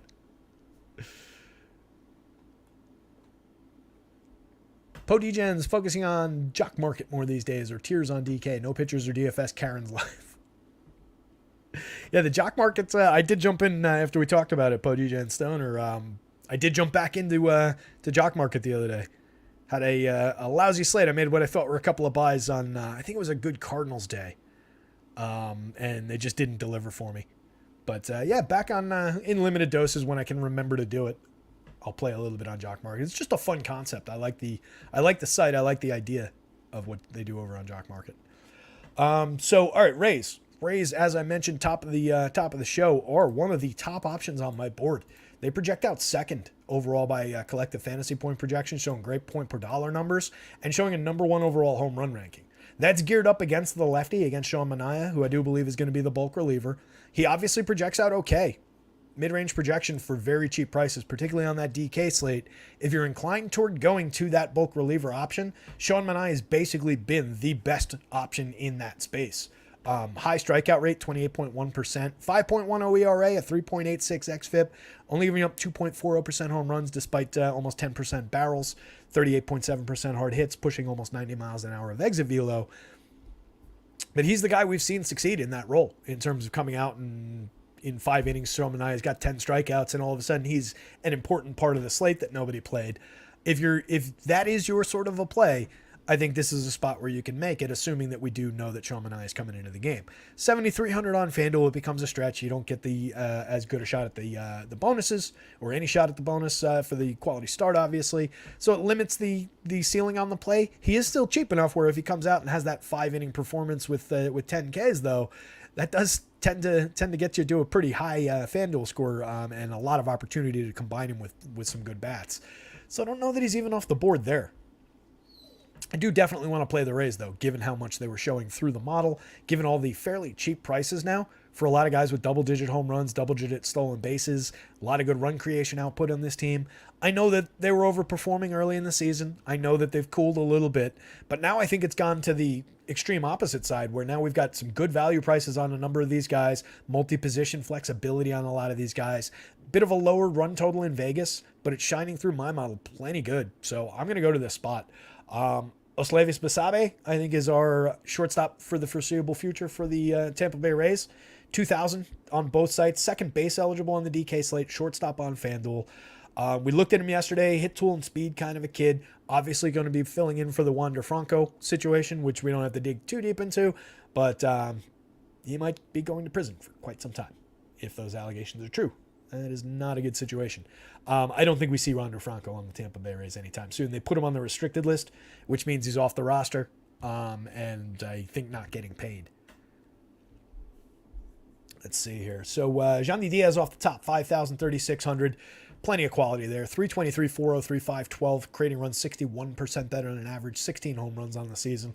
One of the guys that was like, maybe he was overperforming given the outrageous nature of his production, but he's been good over the last few seasons, and he was somebody that we were expecting to produce coming into this year. I have a ton of Yandy Diaz across my season-long teams, and it's been really paying off this season. So I've really liked the output we've gotten from him, and he's been fairly consistent. 442 plate appearances of a lot of excellence.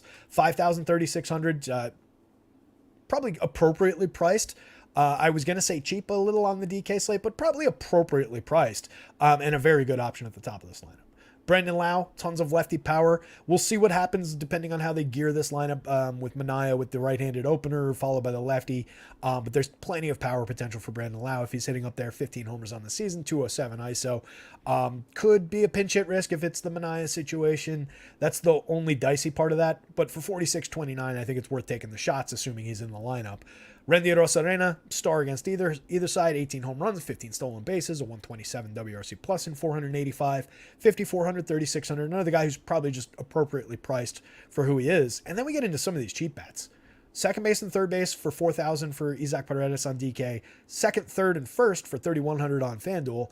In 399 plate appearances, he's got 23 home runs on the board, a 253 ISO.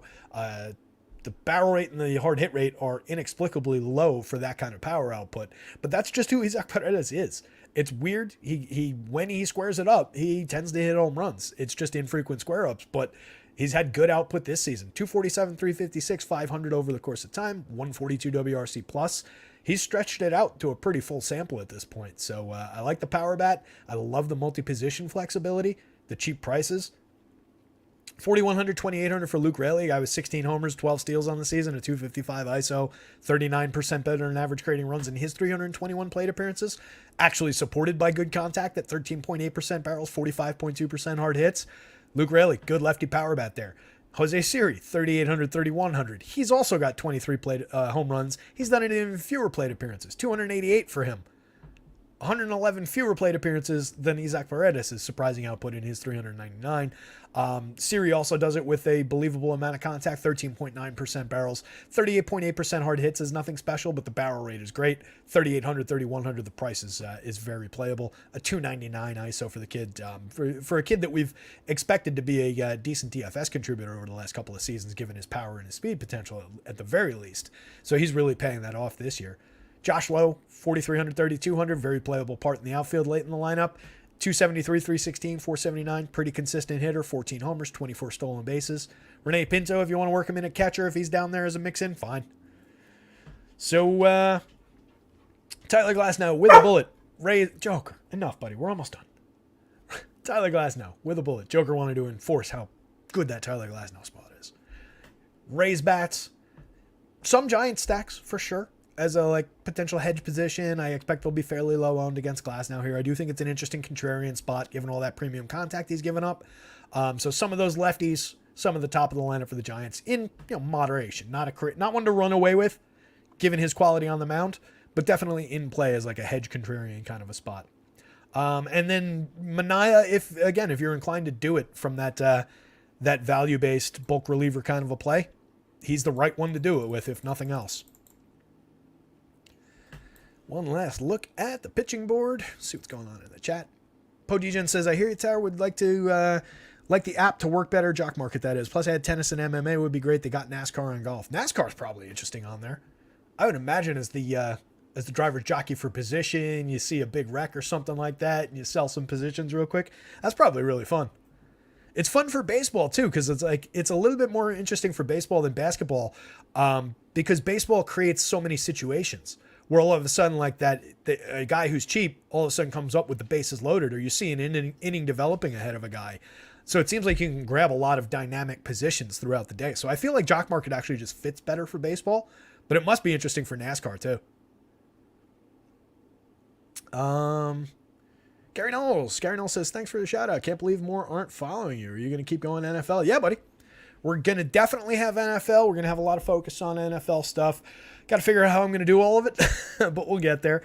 But yeah, definitely in the next few weeks, NFL will get a little prioritized. We'll be doing shows. We'll have some content. I'm going to obviously keep hammering away on baseball, and then we'll just see how basketball fits into the equation once we get there. But hopefully we'll get a little help on board at some point and figure things out.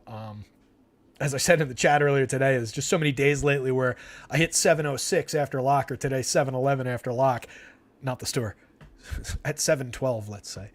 And I just want to get out of this room sometimes. So like I'm in here all day when I'm playing like video games on my computer rather than on the PS5. I'm in this room, so it's just like there's a lot. So a lot of days it's just like, damn, I just don't want to go back in there and sit down and do like a little bit of maintenance work on the site or like set up a new channel in the Discord. So we'll get there, though. But I appreciate that, Gareth. Thank you for saying you can't believe that more aren't following me. Spread the word, buddy. Gun says the grind. Yeah, Gun knows. Gun knows the grind. I know you're trying to figure out stuff, Gun. Have you figured out anything, man? We got to talk.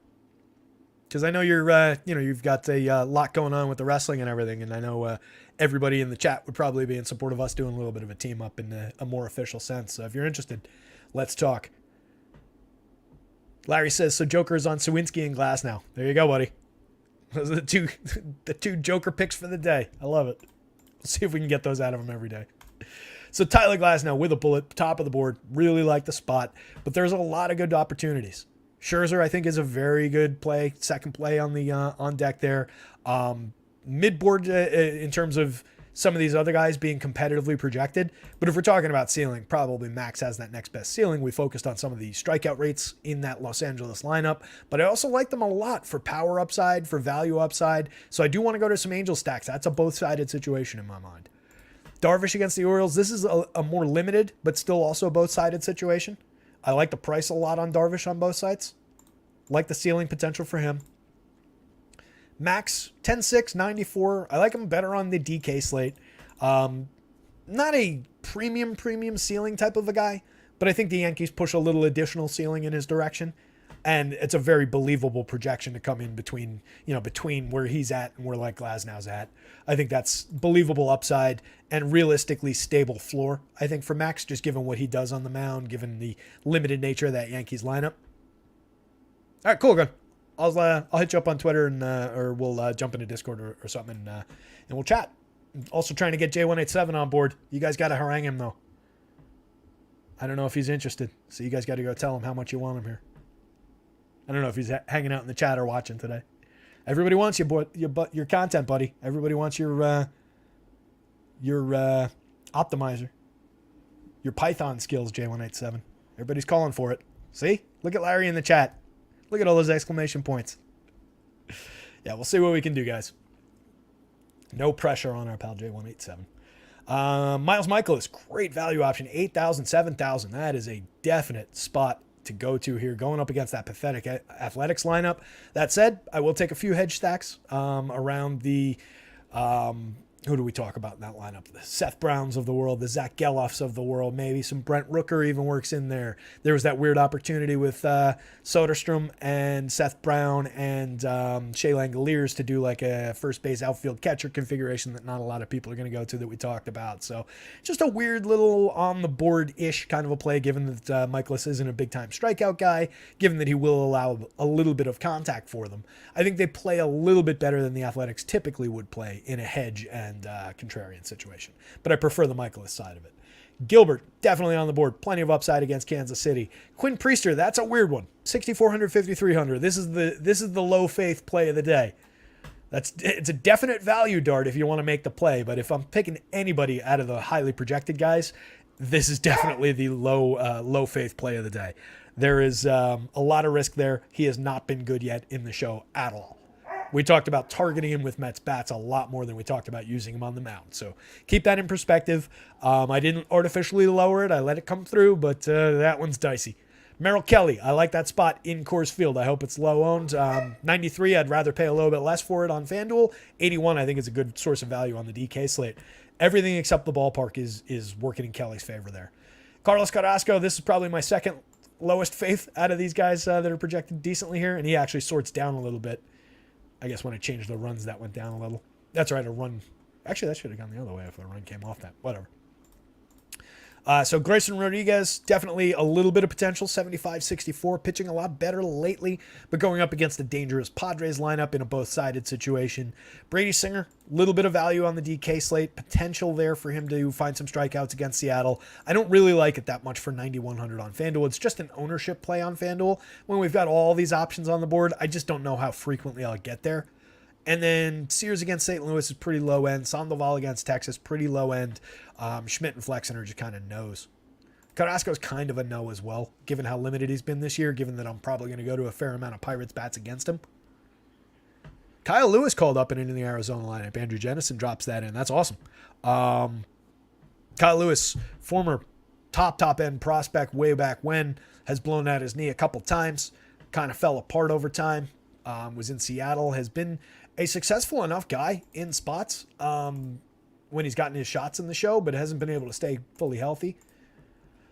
Let's just say we'll plug him in here. I just want to see his stats. So only 35 plate appearances this year, 62 the year before, 3 homers that year, 5 home runs in 147 the year before with a 107 WRC plus. So it's limited sample. He's just never healthy. But I do believe in the raw talent. I do believe in the tools at the very least. I know he's not on the Mariners anymore, but I jumped to that lineup because I'm dumb. I meant to go to this one. It doesn't really matter where I put him in. But that's a potentially sneaky bat that might get a little under-owned. So presumably he's sitting here. Kyle Pham, 2,300, 2,500. If he sneaks through ownership-wise, that's interesting enough. 10.8% barrels in that small sample last year, 9.1 in a very small sample this year. There's a little bit there. Good call. Appreciate that, Kyle. All right, guys. That's going to wrap it up. We're at 6 o'clock, 7:10 start, so we do have a little bit of time for lineup building. Be around in the Discord. Hit me up in Discord. Shoot me a message on Twitter, whatever you want. Discord's easy for Q&A, and that way everybody gets to share in it and participate in the conversations. If you're not in the Discord, it's totally free. It's linked from the bottom of the description of the video here. On your way down there, hit the like button. Hit the subscribe button if you haven't already. Come join us. Be a part of the community. Spread the word. Hang out. We'll be talking football and basketball, and we'll be doing this all year long. Guys, I really appreciate it. It's always a pleasure. It's always a fun time. Thank you, Trey. Thank you, Larry. Those guys are saying thanks, but thank you to everybody in the chat. Thank you to everybody that was hanging out with us. Really appreciate you guys. Good luck out there. Somebody go win something. I'll see you later.